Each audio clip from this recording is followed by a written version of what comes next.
Bonjour à tous. J'espère que vous me voyez et que vous m'entendez.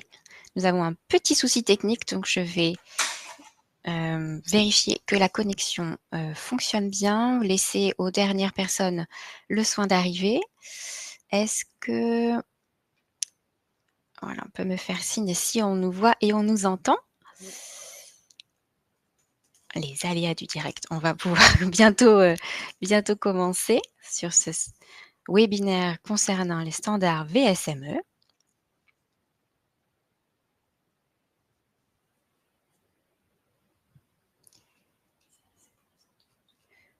Parfait.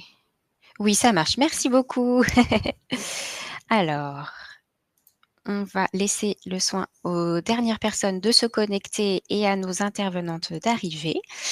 Je vous souhaite à tous la bienvenue. Merci de prendre du temps pour partager avec nous ce moment concernant le standard VSME qui fait suite à la publication du livre blanc sur le même sujet. C'est un webinaire organisé par Tuvalu et Lefebvre Dalloz Compétences. Je suis Caroline Bordeaux, responsable des projets clients et du déploiement Europe chez Tuvalu, et j'aurai le plaisir d'animer cette table ronde sur le sujet VSME pour la prochaine heure. Voilà, nos intervenantes arrivent. Nous allons pouvoir bientôt commencer. Merci à tous pour votre patience. Alors, l'objectif du webinaire, on l'a voulu plutôt très collaboratif et sous format discussion. Donc voilà, il y aura quand même un support. La principale, voilà, tout ce qui concerne le détail du standard VSME, vous le retrouverez dans le livre blanc que je vous invite à télécharger. On va plutôt s'attacher à un format questions-réponses. Donc, n'hésitez pas via le chat à poser toutes vos questions. Nous avons une modératrice aujourd'hui en la personne de Sophie Bridier qui viendra sélectionner les questions et nous laisserons du temps à la fin pour pouvoir y répondre. Je vais peut-être pouvoir présenter nos intervenantes. Voilà. Alors, j'ai le plaisir aujourd'hui d'accueillir Candice qui va être là avec nous. Donc, Candice Lourdin du cabinet de Saint-Front. Bonjour à tout le monde. Bonjour Candice. Ensuite, et alors, c'est pas forcément dans l'ordre, mais on aura voilà, trois intervenants au total. Donc, Christelle Fulchéry de l'entreprise Carambar. Bonjour Christelle, est-ce que vous nous entendez? J'espère, je la vois. Alors, si, je vais lui laisser le temps d'arriver. Et enfin, Claire Gourceau, secrétaire générale de Pierre Passion. Est-ce que vous nous entendez?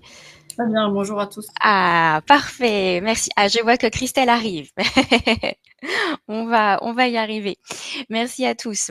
Donc, comme je le disais, l'objectif de cette intervention, de cette prise de parole, c'est vraiment des retours d'expérience et des clés de compréhension sur le standard volontaire VSME. Voici comment nous allons nous organiser en termes de déroulé.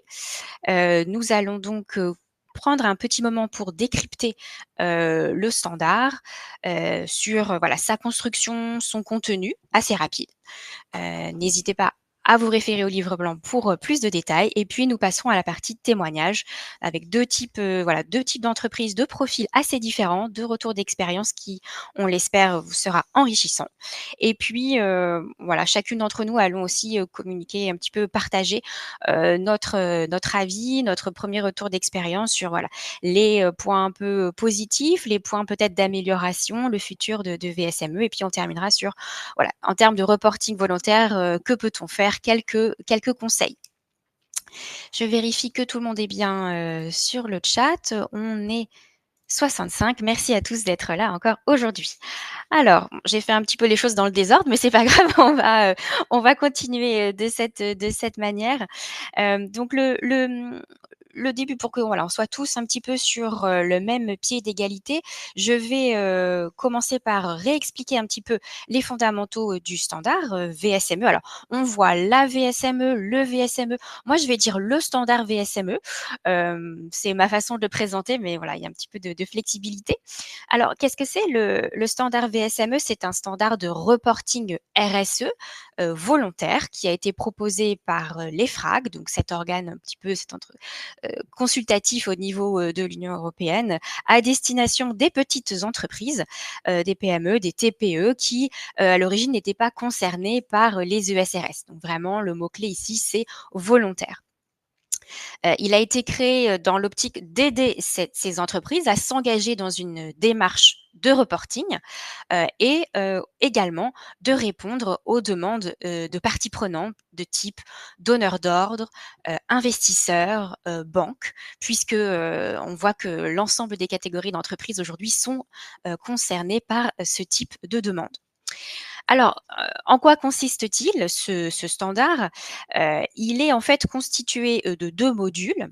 Nous utiliserons ici une traduction française, personnelle, hein, puisqu'il n'y a pas encore de traduction française, je dirais réglementaire. Donc voilà, je vais utiliser les mots si vous avez peut-être d'autres interprétations. Donc que je vais appeler module de base et module complet. Le module de base, contient environ 11 exigences de publication, c'est-à-dire 11 grandes sous-thématique, avec environ 60 points de données, les fameux data points, si on revient au découpage de combien d'indicateurs ou combien de données doit-on fournir, à peu près 60. Et là où le module complet ou complémentaire, environ 9 exigences de publication et environ 50 data points. Donc on est, vous voyez, sur quelque chose qui tourne autour d'un volume total, si vous faisiez l'intégralité de 120 à peu près data points. Les modules sont organisés en 3 thématiques: environnement, social, gouvernance, on s'y retrouve avec la CSRD. Et à l'intérieur, on va voir des sujets tels que les émissions de gaz à effet de serre et l'énergie, la pollution de l'air, de l'eau, des déchets, la biodiversité, l'eau et les ressources, les gestions des déchets. En social, on a les caractéristiques générales de l'entreprise, la santé et la sécurité, la rémunération, le dialogue social, la formation. En module complet, on va aller plus en avant sur des domaines de diversité, de droits humains. Et enfin, une dernière section concernant la gouvernance, qui traite principalement de la lutte contre la corruption. Et enfin, sur le module complet, vous allez avoir des points focus sur les revenus d'entreprises de certains secteurs et la diversité dans les organes de gouvernance. Voilà un petit peu une présentation globale de ce standard. Alors, quel parallèle avec les ESRS? Je commençais déjà un petit peu à en parler. C'est assez normal. On essaie de faire une comparaison avec ce que l'on connaît des ESRS. Est-ce qu'il y a des différences, des points communs? Alors, VSME ne requiert pas d'analyse de double matérialité, dans le sens où ce n'est pas obligatoire, mais on peut tout à fait le faire. Il n'y a pas tout ce processus d'analyse de risque, même si ça peut être conseillé de le faire. Et les indicateurs sont formulés de manière assez simplifiée et les informations demandées sont relativement plus simples à collecter.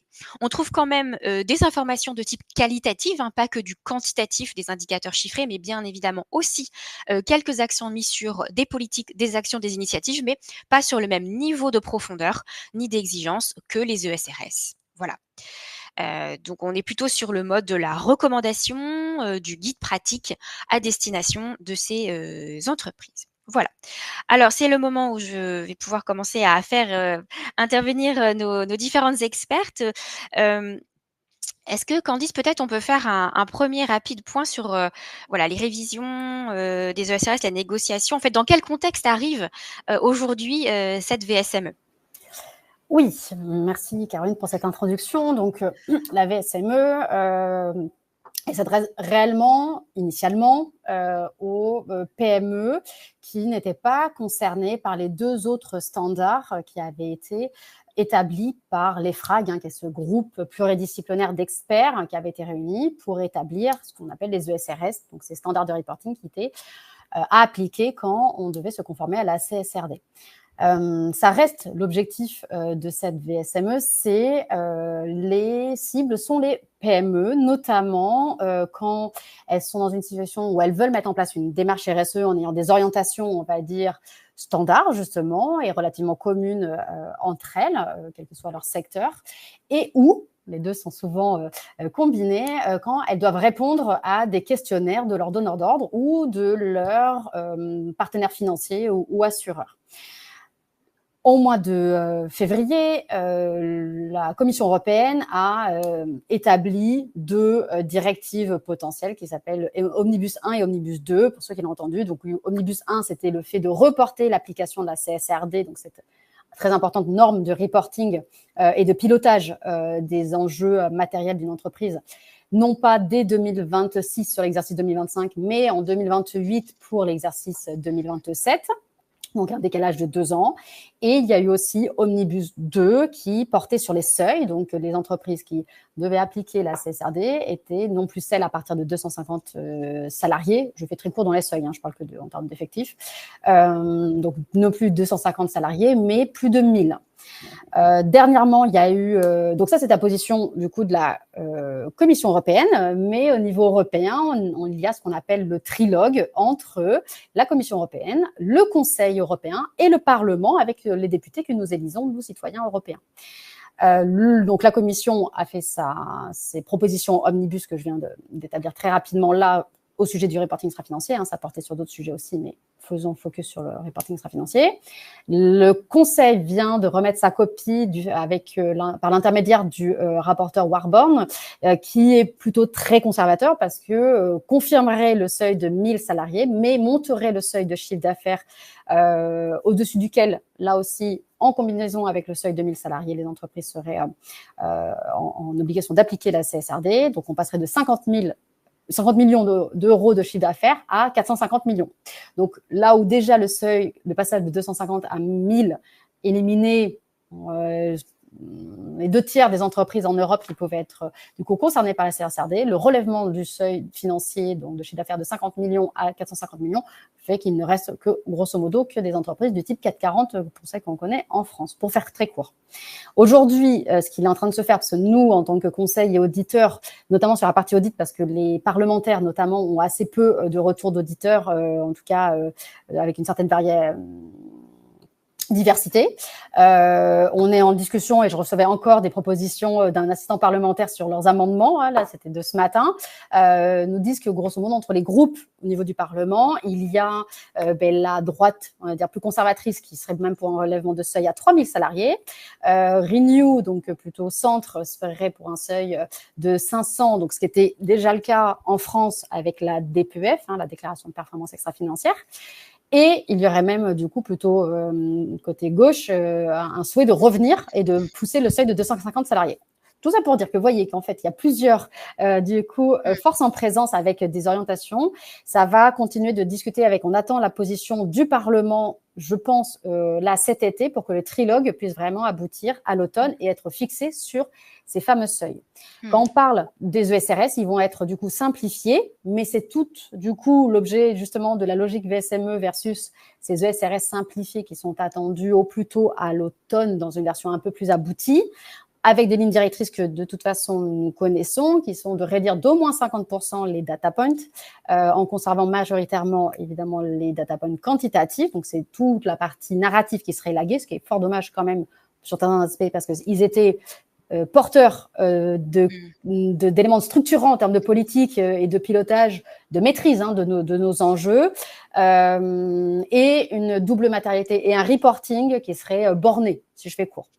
Donc ça, c'est les informations que nous avons là à date, que je vous partage. En attendant les éléments, on va dire pas officiels, parce que c'est pas officiel ce que je vous rapporte, mais en tout cas vraiment public à venir. Merci Candice. Alors voilà, on essaie de partager le plus d'informations possible de manière pédagogique, même si ce contexte législatif est assez en tout cas assez complexe et changeant. Ça peut aussi créer un peu des incertitudes. L'objectif aussi, c'est de se dire comment on garde le cap, comment on utilise les standards de reporting pour structurer sa démarche et avancer dans la transition environnementale, écologique et sociale. Donc peut-être on peut ouvrir cette deuxième partie du webinaire sur les témoignages des 2 entreprises qui ont accepté de venir nous partager leur expérience aujourd'hui, plutôt sur comment vous utilisez ou vous envisagez d'utiliser le standard VSME avec vos 2 situations différentes. Je vais vous laisser aussi vous présenter parce que comme on a commencé un petit peu en retard, vous n'avez pas eu l'occasion de vous présenter. Donc peut-être on peut commencer avec vous, Christelle, peut-être vous présenter et puis vous présenter votre société, de quelle vague de reporting, à quelle vague vous appartenez et comment vous envisagez utiliser la VSME.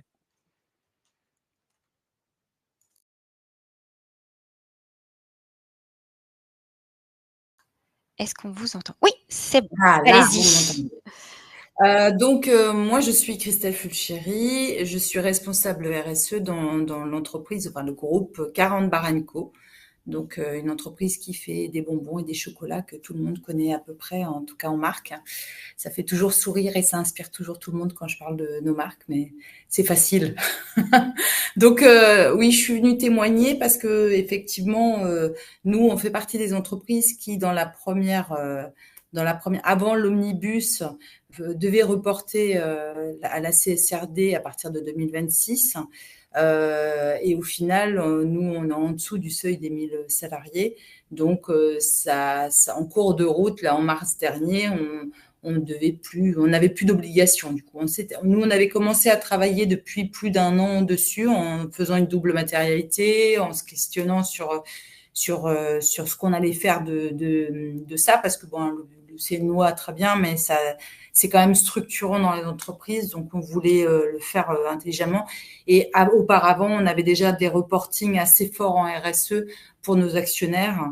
Depuis 8 ans, on a un reporting qui ressemble assez à cette CSRD, mais en plus simplifié.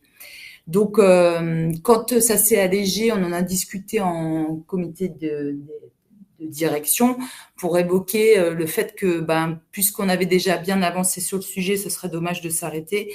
Et donc, moi, j'avais l'intention de faire un rapport RSE, de commencer à créer un rapport RSE avec des indicateurs un peu plus suivis sur la partie RSE, mais qui soit visible et pour nos salariés, pour nos actionnaires, mais aussi pour des clients s'ils souhaitaient le voir. Et donc, on a décidé de continuer.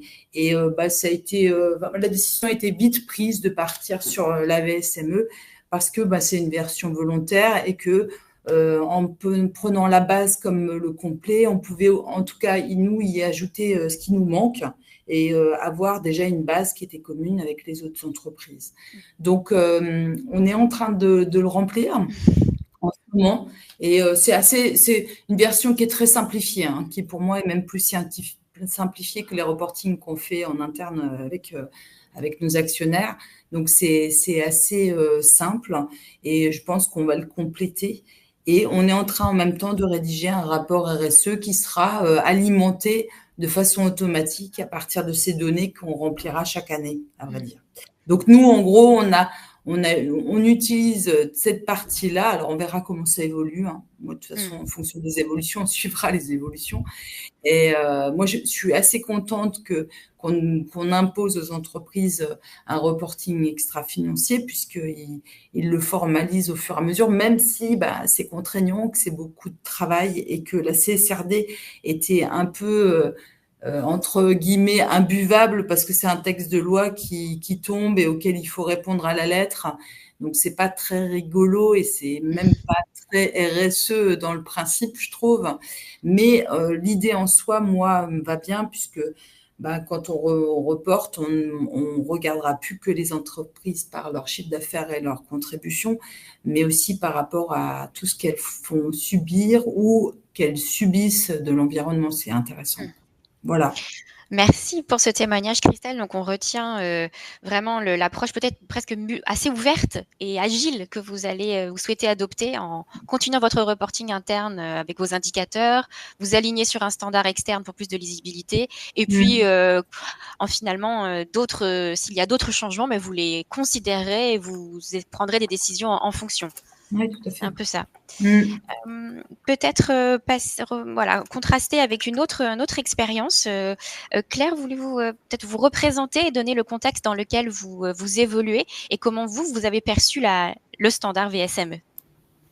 Oui, alors moi je suis secrétaire générale chez Pierre Passion. On est promoteur immobilier sur Toulouse. On est 18 salariés. On n'est absolument pas à l'origine soumis à la CSRD par rapport à notre taille ou notre chiffre d'affaires.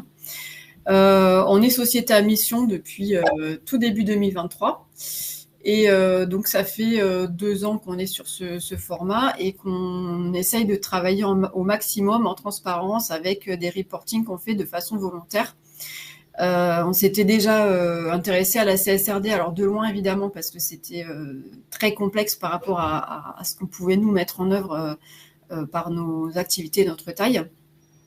Par contre, on trouvait que c'était intéressant, ne serait-ce que pour faire évoluer notre rapport extra-financier, parce qu'on s'oblige depuis ces 2 dernières années à publier un rapport extra-financier qu'on a basé sur des indicateurs qu'on a choisis un peu de façon presque arbitraire, j'ai envie de dire, mais parmi des indicateurs qu'on peut retrouver dans des obligations de reporting existantes.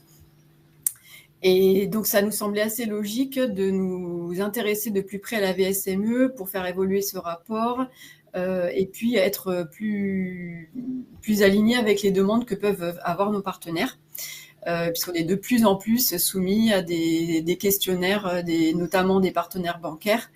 Et donc, ça nous paraissait intéressant de pouvoir avoir un support commun qu'on pouvait reprendre d'une année sur l'autre pour voir les évolutions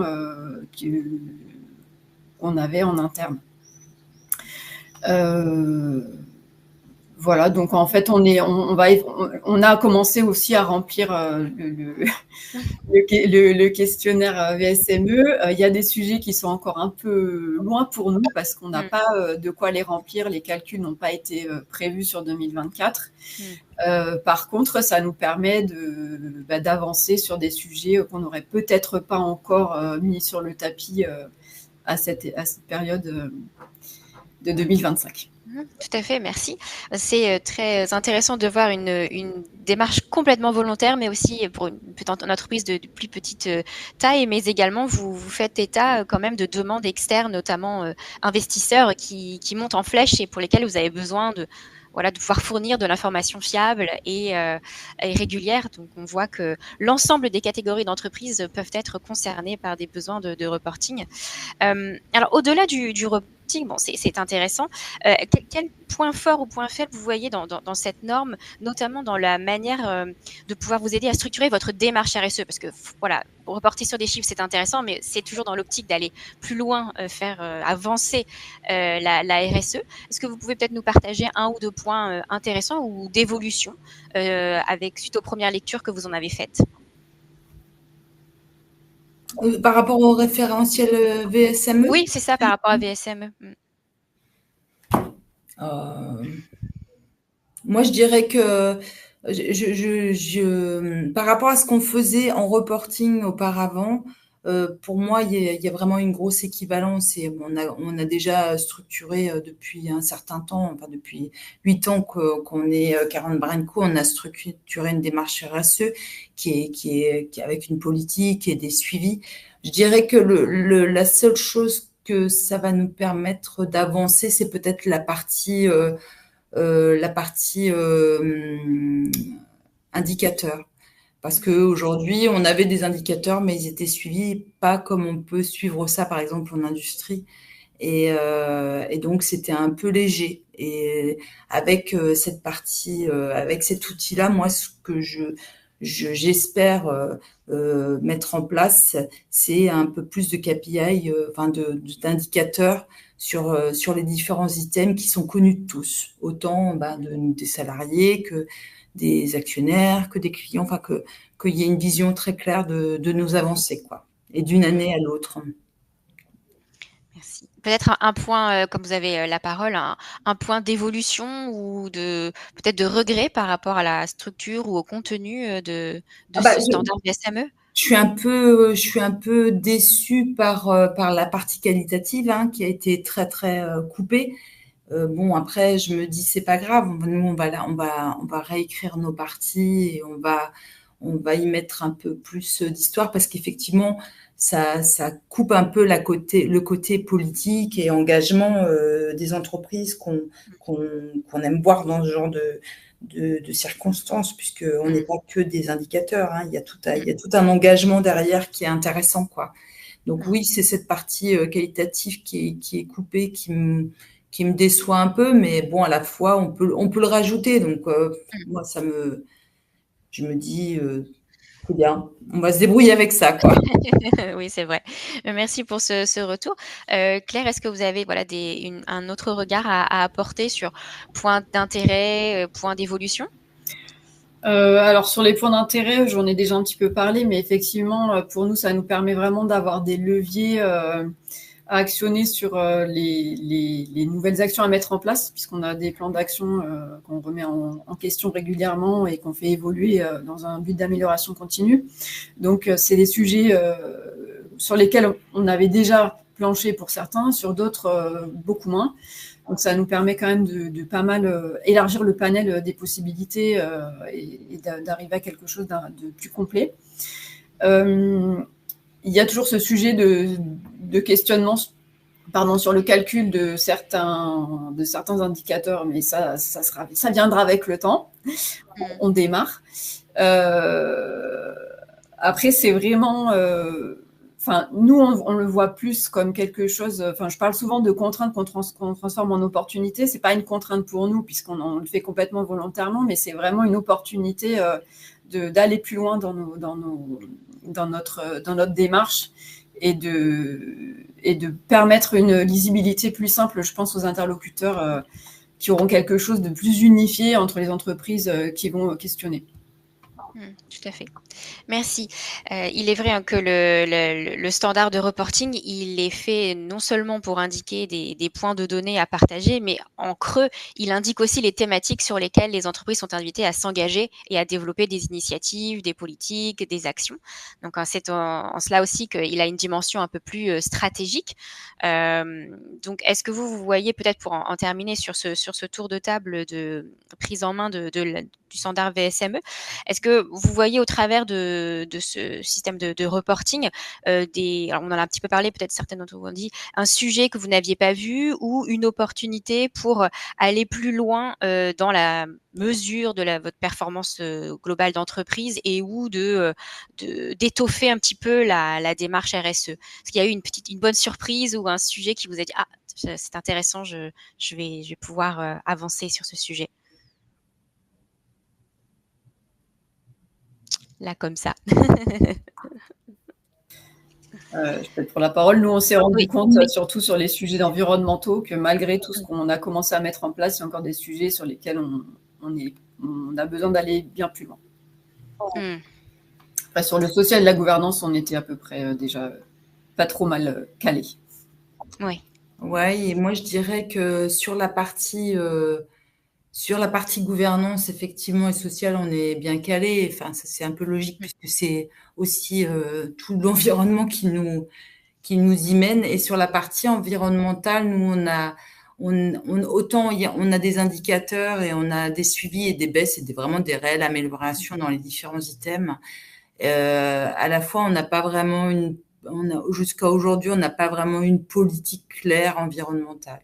Autant on peut en avoir sur les produits, sur les recettes, sur les packaging, ça c'est facile, mais par contre, quand on commence à parler d'eau, de déchets, alors l'énergie aussi, c'est assez facile parce que c'est aussi des économies en le travaillant, hein. Donc c'est quelque chose où on va plus facilement, mais on n'a pas une politique, une trajectoire claire sur sujet qui est universel à l'entreprise, quoi. Donc il y a encore un travail à faire, un peu de rédaction de politique sur ce sujet-là, quoi. Même s'il y a des tonnes de choses qui sont faites, effectivement. Oui, ça vous permet aussi peut-être de pouvoir rassembler un peu les différentes initiatives et apporter une vision un peu, un truc commun. Tout simplement, hein. Structurer un peu nos engagements sur ce sujet-là, quoi. Tout à fait. Ça pousse un peu à la formalisation, je pense. Oui. Qu'on fasse un rapport ou non d'ailleurs, puisque c'est une démarche volontaire, vous en faites un petit peu, vous travaillez la matière un petit peu comme vous le souhaitez, mais elle guide bien, en tout cas elle pose les bases. Et je pense que c'était vraiment, peut-être Candice, on peut boucler sur cette partie les témoignages, mais à l'origine elle était vraiment construite pour ça, la VSME. C'était vraiment pour ceux qui pas forcément démarré de rien, mais qui cherchaient un cadre pour formaliser un peu leur démarche. Peut-être un dernier commentaire sur ce point? Oui, en effet, c'était vraiment pour les PME qui soit avaient besoin de s'appuyer sur des informations relativement partagées, communes, et donc opposable. Et ce référentiel-là était tout à fait opportun. Et j'ai envie de dire, ça servait dans un pilotage de niveau 1, que j'appellerais déjà. Bon, du coup, Christelle et Claire l'ont déjà évoqué, de se dire d'avoir déjà quelques indicateurs pour mieux savoir ce qu'il en est réellement.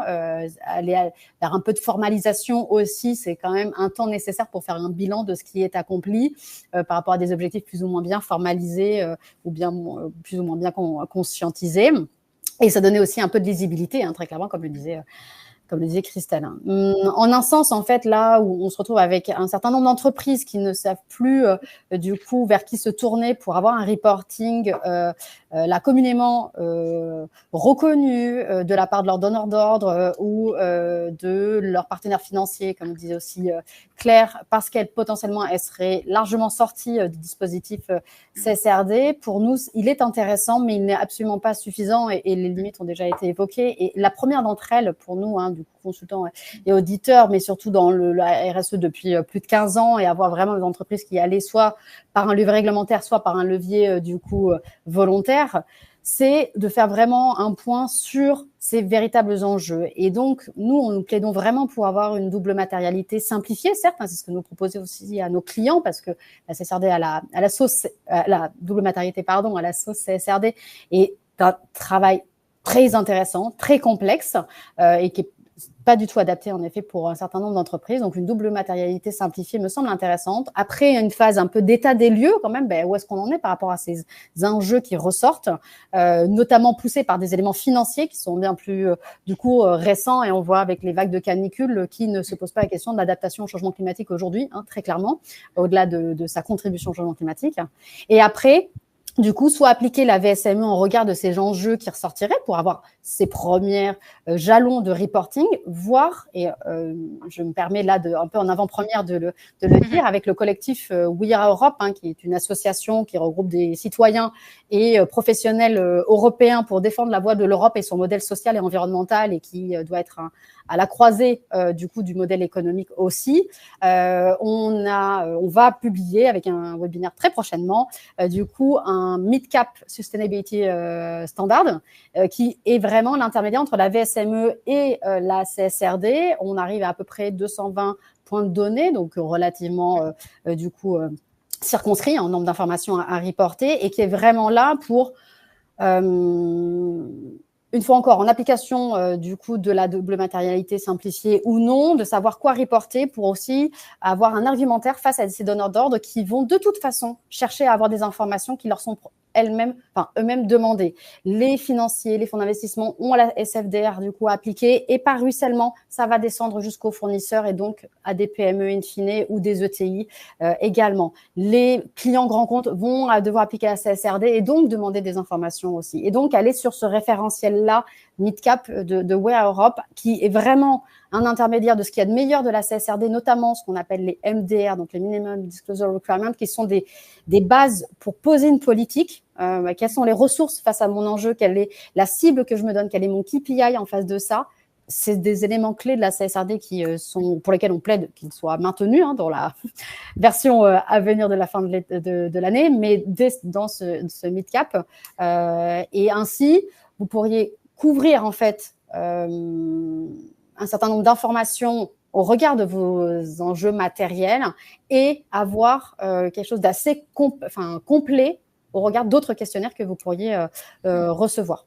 Donc, peut-être été au-delà de la question, pardon. Non, mais c'était très bien. Merci de nous partager cette avant-première. Donc voilà, on voit que les différents acteurs s'organisent pour venir en quelque sorte combler un manque d'aller un peu plus loin. La VSME, c'est un petit peu comme vous disiez le niveau 1, mais si on veut aller plus loin, notamment sur la partie qualitative avec ce que les MDR portent, comment fait-on? Donc, nous, on voulait se poser la question dans ce troisième temps du webinaire, c'est alors reporting volontaire, qu'est-ce qu'on fait? Comment on s'organise? On a vu 2 entreprises qui essaient de s'adapter, de prendre des opportunités par rapport à la mise en œuvre de cette VSME.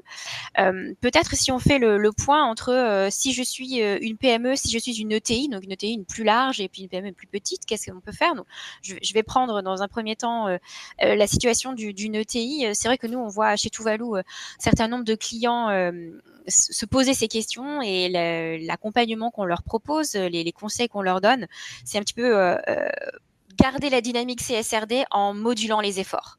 C'est vrai que ça permet les efforts, c'est-à-dire les ressources, le timing, mais on garde la dynamique et la philosophie un petit peu de la CSRD. C'est vrai que si on est une ETI, moi je recommande de démarrer, comme vous l'avez fait, de démarrer directement, Christelle, avec les modules base et complets, enfin, voilà, de prendre le tout et de le lire en complément pour vraiment avoir quelque chose d'un peu plus robuste. Et sur les enjeux, moi je recommanderais sur les enjeux les plus matériels, d'aller regarder ce que font les ESRS, ce qu'elles disent pour voir un petit peu le niveau supérieur et comment on peut tracer cette marge de progrès sur le changement climatique, sur la biodiversité ou des sujets sociaux ou de chaînes de valeur. Voilà, il y a de très bonnes choses dans la CSRD et si on le lit sur certaines thématiques, peut-être qu'on peut voilà, s'en inspirer pour aller plus loin. Et si vous êtes soumis à des demandes de reporting externe de type questionnaire investisseur, fournisseur, donneur d'ordre, peut-être les interroger et voir comment eux-mêmes vont oui ou non, peut-être faire évoluer leur fameux questionnaire. Vont-ils s'appuyer sur VSME? Attendent-ils la mise à jour des ESRS? Parce qu'on attend aussi que l'ensemble de ces couches de reporting, à terme, quand même, s'harmonise un petit peu pour le bien-être des entreprises qui ont beaucoup de questionnaires à remplir. Peut-être...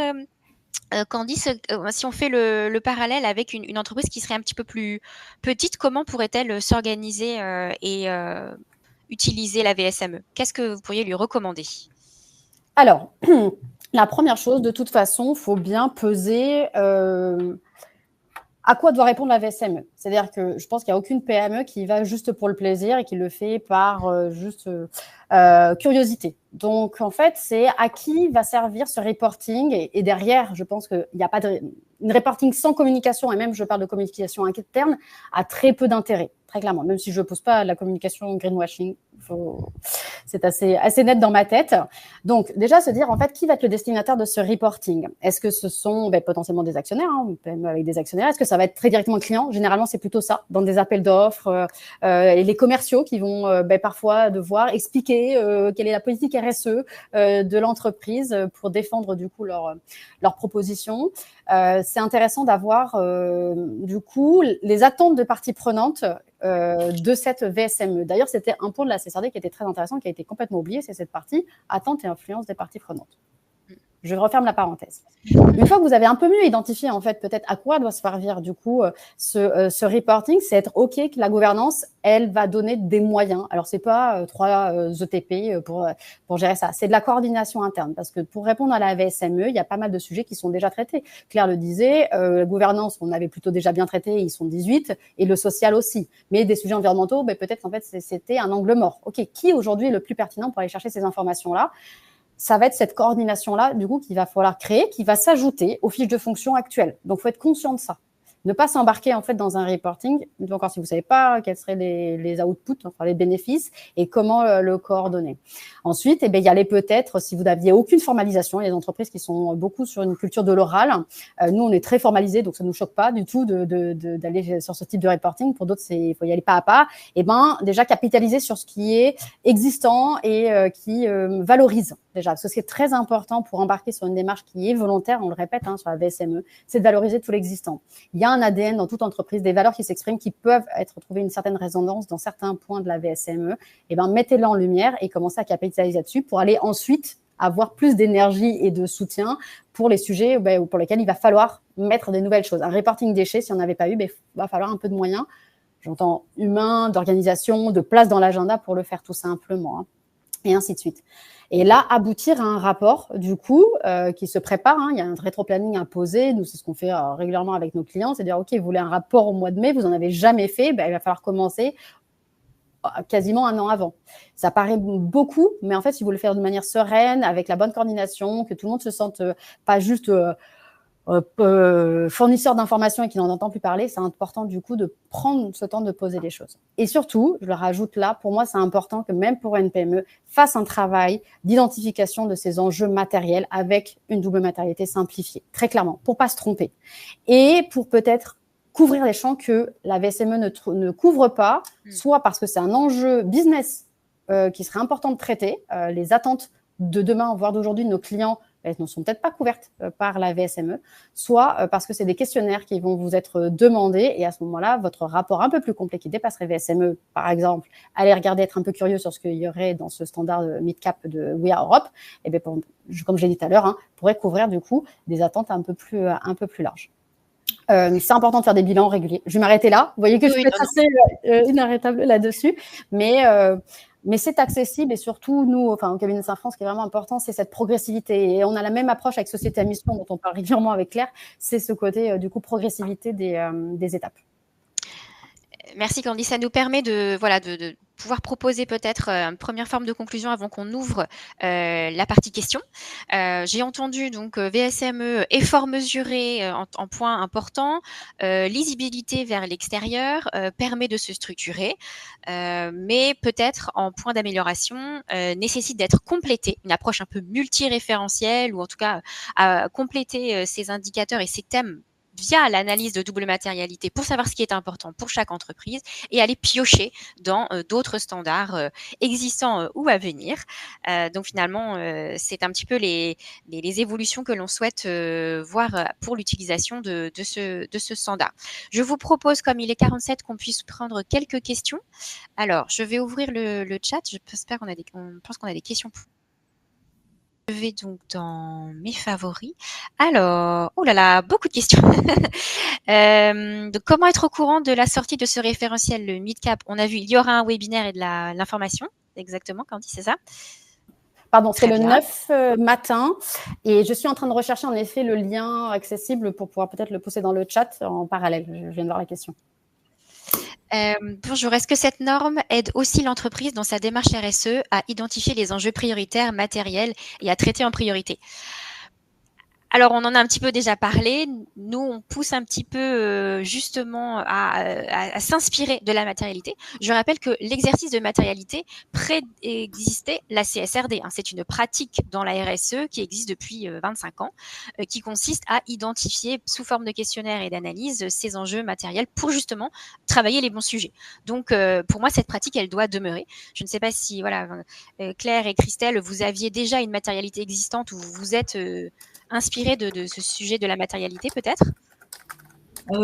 Pour notre part, il y en avait déjà une, mais elle n'avait pas été faite de façon aussi détaillée que cette double matérialité qu'on a réalisée il y a 2 ans. Et qui a été discutée à plusieurs niveaux. Ça a été intéressant parce qu'il y avait vraiment des points de vue. Il y avait un groupe de travail qui a répondu sur le sujet, ensuite le COMEX qui n'avait pas forcément la même vision. Il y a eu des discussions, c'était très intéressant. Effectivement, c'est toujours un exercice très riche pour les entreprises et d'ailleurs dans cette démarche, si vous avez déjà fait une double matérialité mais que peut-être vous n'êtes plus soumis aux ESRS, surtout conservez cette matière très riche pour informer non seulement la démarche RSE mais aussi l'analyse de risque business, pour vous structurer en interne sur les sujets importants et je le dis aussi souvent, on a aussi noué des relations avec les personnes au sein de l'entreprise qui étaient un peu plus externe au sujet de la RSE. Et là, moi, j'invite les personnes à continuer ces relations pour une RSE plus intégrée, plus riche. Alors, je regarde toutes les questions. Alors, on a des questions sur la DPEF. Ça, c'est une question pour vous. Que se passe-t-il avec la DPEF? La DPEF, en fait, si vous l'avez produite sur votre exercice 2024, vous n'aurez pas à le faire sur l'exercice 2025. Il n'y a rien d'officiel parce qu'en fait, pour l'instant, on va dire au niveau politique français, ça ne se mouille pas, mais tous les signaux qu'on a directement de la DAX, donc qui est une instance de Bercy avec laquelle nous échangeons pour divers sujets, en fait, nous confirment qu'il n'y aura pas de mouvement politique français pour essayer de maintenir la DPEF.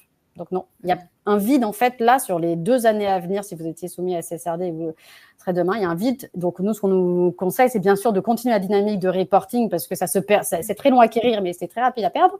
Donc maintenez la dynamique de publication, parfois aussi d'audit à blanc, ce qu'on fait là pour nos clients pour qu'ils maintiennent aussi et qu'ils montent leurs standards pour se préparer, justement prendre ces 2 ans pour se préparer à CSRD demain ou de manière complètement volontaire pour des indicateurs que leur banque du coup prennent pour indexer leurs emprunts. Il y a une dynamique reporting en fait à conserver, et justement, c'est une opportunité de remettre beaucoup plus de sens à ce qui a été fait parfois en réponse à la conformité simple et basique. Là, vous pouvez remettre du sens. Merci. Je vais prendre une autre question, entre guillemets, plus réglementaire, comme ça après on pourra passer aux autres. Les éléments publics concernant les seuils et les standards de reporting seront-ils confirmés à la rentrée?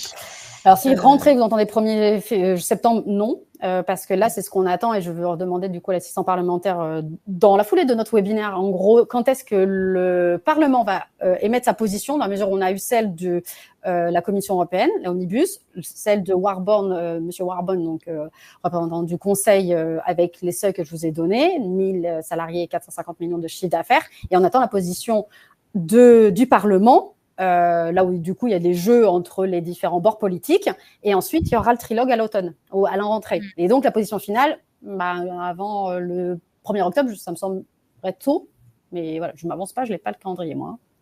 Tout à fait.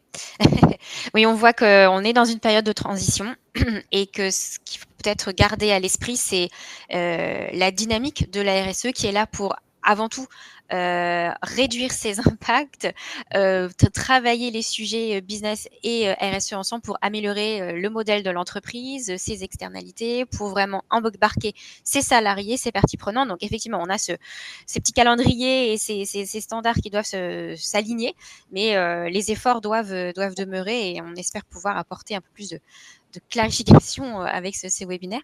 Je voulais regarder si on avait d'autres questions aujourd'hui. Ah, on a une question logiciel. Le logiciel Tuvalu est-il pas à pas à mettre en place ce reporting au standard VSME, par exemple, pour une entreprise qui part de zéro?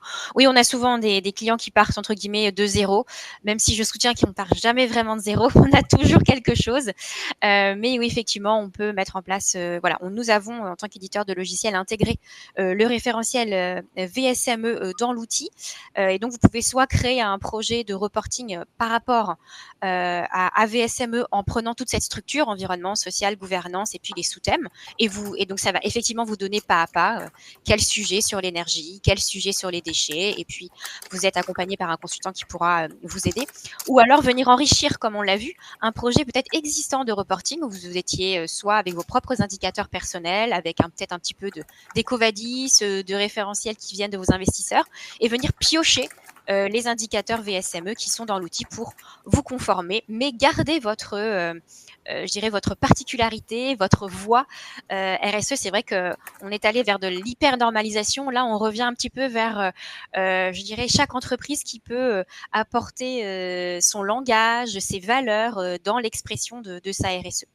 Donc, n'hésitez pas à nous contacter pour avoir plus d'informations sur le sujet du VSME et comment on peut vous accompagner. Vous avez également le livre blanc. Je sais qu'on a eu des petits commentaires aujourd'hui sur voilà, les slides. C'est vrai qu'on a vraiment voulu faire la place à la discussion et pouvoir comme ça interagir. Mais vous retrouverez le détail et l'analyse de comparative VSME ESRS dans notre livre blanc sur lequel on vient comparer le volume des data points, les politiques, les certifications et autres. Donc, si vous avez besoin, nous pourrons repartager le lien. Peut-être on a le temps de prendre une dernière question. Je regarde ce que je n'ai pas. N'hésitez pas, si vous en avez d'autres. Je peux encore en prendre une. Celle-là, je l'ai faite. Bonjour. Je crois que j'ai un petit peu tout fait. Je vais reparcourir le chat. Attendez.